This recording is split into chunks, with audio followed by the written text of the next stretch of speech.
The work is constantly fresh, but the work is constantly fresh. So you're learning all the time. Yeah. But I think, well, some weeks I think of that as a negative. And then some weeks I'm like, oh, this is great. I'm continually learning in this role. Hello and welcome back to Future You, the podcast brought to you by graduate careers experts Prospects. I'm your host, Emily Slade, and in this episode, we see what it takes to work in human resources. Hi, my name's Lauren. I'm 23 years old, based in Bristol. I've worked at Jisc now for 2.5 years, currently a HR systems and MI assistant, but I've also worked in HR operations as well. I'm studying for my level 5 CIPD at the moment, which is the intermediate HR qualification. And I'm also a network co-chair for the LGBTQIA+ network. What's CIPD?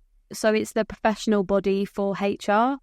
You're going to test me here. I'm not going to be able to. Chartered Institute of People and Development, Personnel and Development. I'm pretty sure that's it. That sounds right. Yeah. So I'll allow it. Nice. So did you go to university?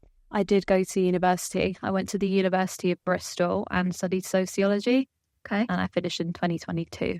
Could you study HR at university? You can. So like I said, I'm doing the CIPD level 5 at the moment. You can do them integrated with degrees. So there's loads of different HR systems and management courses that you can do at undergrad and master's level. So that definitely is an option. And I do know people who have done it at uni and then come straight in. Mm-hmm. So there are loads of different routes you can take. It doesn't have to be you get experience in HR, you then go and do the qualification. You can start with the qualification and then come into HR. Yeah, nice. It's kind of nice as well, though, that you can have a foundation of something else and still get into HR. Yeah, exactly. So I feel like my degree with sociology has sort of helped with that. Specifically with diversity and inclusion, it's part of HR. I think it's the biggest part that links in with my degree. So it's been really helpful there to see links between stuff that you've learned. So yeah. Brilliant. I did HR, when they made everyone do work experience in sixth form, I worked in the HR department 2 weeks. I really enjoyed it, but didn't really think that this was where I was going to end up. Yeah. I love my parents dearly, but when I finished university, or was nearly finished, I didn't want to go back to living at home. I really liked the independence from university, so I was looking for jobs. This one came up and I thought, wow, this does sort of align, it definitely does align with my degree, because sociology can apply to literally anything. Yeah. So yeah, I saw the job come up and it was just perfect timing, really. What was the interview process like on that? Pretty straightforward. There was competency-based questions, and then there was also, I want to say, a sort of quiz where they gave us tasks and you basically had to prioritize which tasks you would do first and give an explanation for that. Was it specifically a graduate role? No, it was just a HR administrator role was the one I was applying for, but I applied for it on Prospects, so I guess in that sense it was targeted towards graduates. Yeah. Nice. What does a day in the life of HR look like? Well, HR is so broad. So I'm in HR systems, but HR could be anything from employee relations to HR operations, which involves hiring employees and offboarding them, stuff like that. We also have learning and development, our rewards team, talent team. So it's such a big profession to work in.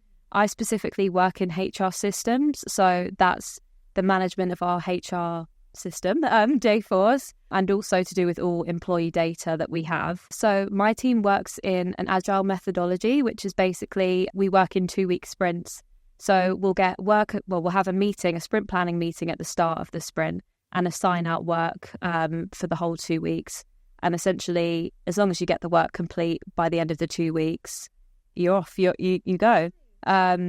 But it's really nice because it really helps with prioritization. You know what's coming up in the pipelines. So my day looks like going through my sprint board actions, deciding what today's priorities are going to be, planning that out in my calendar. And then we have a team meeting around 9:15, I think it is, just to discuss our progress from yesterday and what today's going to look like. And then for the rest of the day, I'm just working through my tasks. Nice. That's pretty cool. What hard skills do you rely on for your job? I would say knowledge of HR systems. So I worked as a HR administrator before I started in the systems team, which gave me a real good background to Dayforce, our HR system, which has definitely been really helpful, a very good transferable skill that I've got. So I'd say knowledge on HR systems, knowledge on other software such as Excel and Power BI. It's really helpful. And then just generally like data analysts, like analysis skills are helpful for the role. Cool.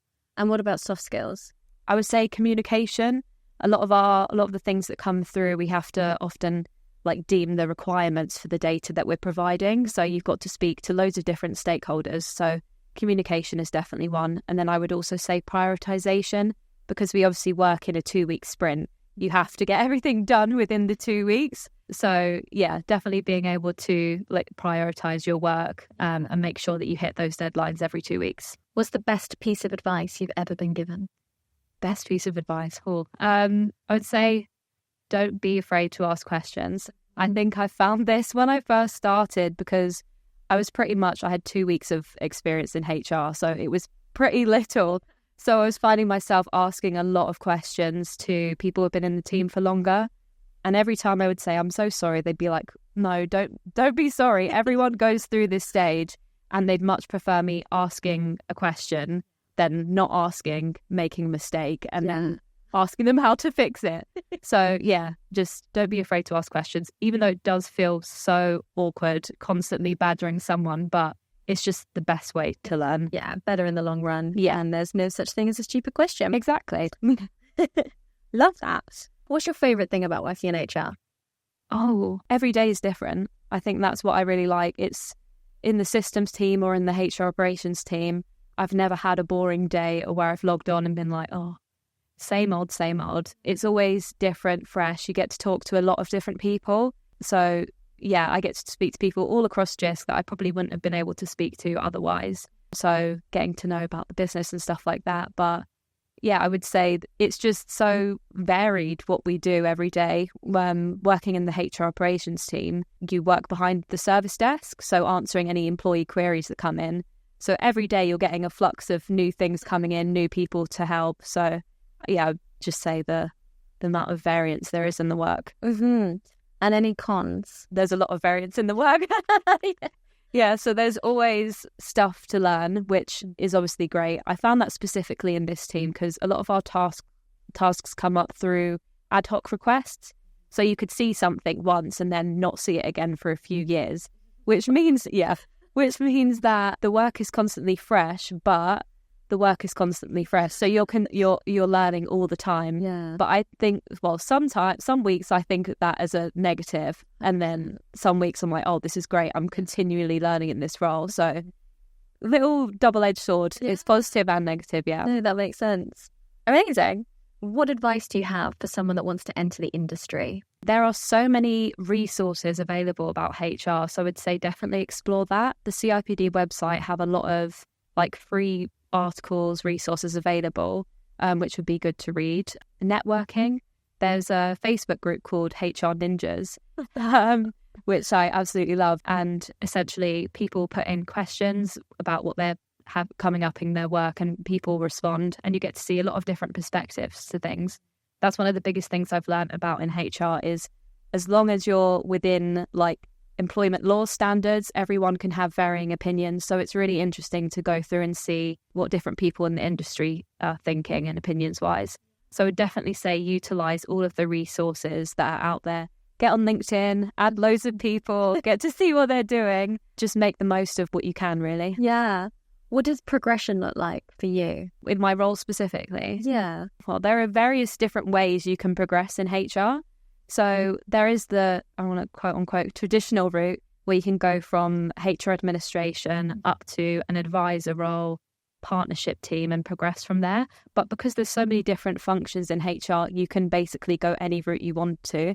I thought I was always going to follow this traditional path of administrator advisor, but the systems role came up and I'm having a great time. So you can go wherever you want in HR. That's what I've learned. And I've always asked colleagues in the team what their like career background looks like. Mm-hmm. And they always say pretty much the same thing. Everyone's career is going to look differently. And that's completely okay because HR is so vast, so vast. Yeah. I think at the moment, Jisc has been a great place for me to develop because I started in one area of HR. I moved, not to put myself up. But I have had quite a lot of career progression in the 2.5 years I've been here. I started as an administrator, then I moved up to senior administrator, and now I'm in HR systems. So it's shown me this company has been a place where I can definitely grow and learn as well. They've my qualification that I'm doing at the moment is an apprenticeship, and they've fully supported me doing that in my role, which has been really great. Like financially supported it as well? Yeah. So easy. Yeah.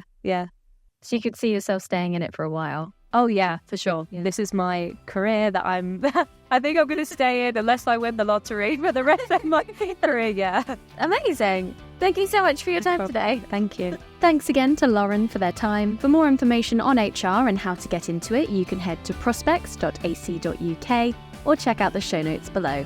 If you enjoyed the episode, feel free to leave us a review on Apple or Spotify. Thank you, as always, for listening, and good luck on your journey to future you.